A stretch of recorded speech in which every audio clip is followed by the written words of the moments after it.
Salam sejahtera buat kita semua.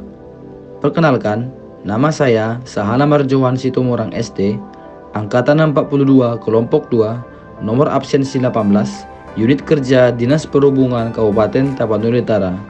Dan pada kesempatan ini, saya akan menjelaskan mind mapping, akuntabilitas, dan nasionalisme. Akuntabilitas. Yang pertama, pengertian akuntabilitas. Akuntabilitas merujuk pada kewajiban setiap individu, kelompok, atau institusi untuk memenuhi tanggung jawab yang menjadi amanahnya, yaitu menjamin terwujudnya nilai-nilai publik. Yang kedua, aspek akuntabilitas, yaitu terdiri dari aspek hubungan, aspek hasil, aspek laporan, aspek konsekuensi, dan aspek kinerja. Yang berikutnya, yang ketiga, yaitu fungsi akuntabilitas publik, yaitu sebagai kontrol demokratis, sebagai pencegah korupsi, dan sebagai peningkat efisiensi dan efektivitas. Yang selanjutnya, yang keempat, tingkatan akuntabilitas. Tingkatan akuntabilitas terdiri menjadi 5 tingkatan, yaitu yang dimulai dari tingkatan yang paling dasar, yaitu tingkatan personal, yang selanjutnya individu, selanjutnya kelompok, selanjutnya tingkatan organisasi, dan yang paling tinggi adalah tingkatan stakeholder. Yang selanjutnya, 5. Mekanisme akuntabilitas birokrasi.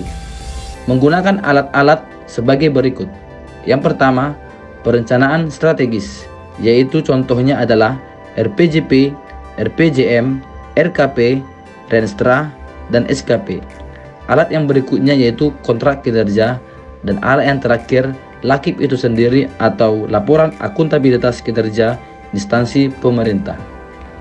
Yang selanjutnya, yang keenam, lingkungan kinerja yang akuntabel.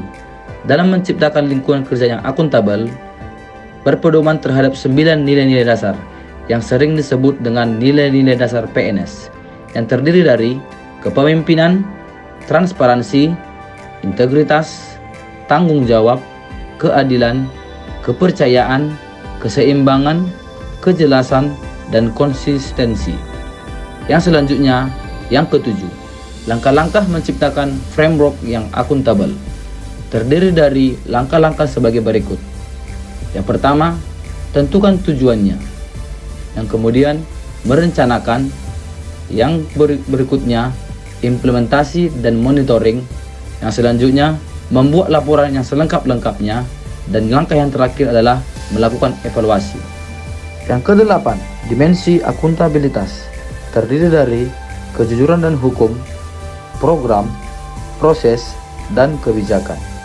Yang terakhir, yang kesembilan, bagaimana menjadi PNS yang akuntabel, yang memperhatikan beberapa sikap dan tindakan seperti yaitu sikap transparansi, sikap tidak curang dan korupsi, perilaku terhadap penggunaan sumber daya, perilaku terhadap penggunaan dan penyampaian data, dan yang terakhir, perilaku yang berkaitan dengan konflik kepentingan. Nasionalisme. 1. Pengertian nasionalisme pada hakikatnya adalah untuk kepentingan dan kesejahteraan bersama, karena nasionalisme menentang segala bentuk penindasan terhadap pihak lain, baik itu orang perorangan, kelompok-kelompok dalam masyarakat, maupun suatu bangsa. Prinsip-prinsip nasionalisme terdiri atas kesatuan, kemerdekaan, keaslian, dan kehormatan bangsa. Implementasi nasionalisme berpedoman pada ketuhanan, kemanusiaan, persatuan, kerakyatan atau permusyawaratan, dan keadilan. Fungsi dan peranan Pancasila dalam nasionalisme adalah sebagai identitas khusus yang membedakan kita dari bangsa-bangsa lain di dunia ini. Peranan ASN dalam nasionalisme adalah sebagai pelaksana kebijakan publik, sebagai pelayan publik, dan perekat pemersatu bangsa. Demikian penjelasan tentang mind mapping, akuntabilitas, dan nasionalisme. Akhir kata saya ucapkan terima kasih, tetap semangat.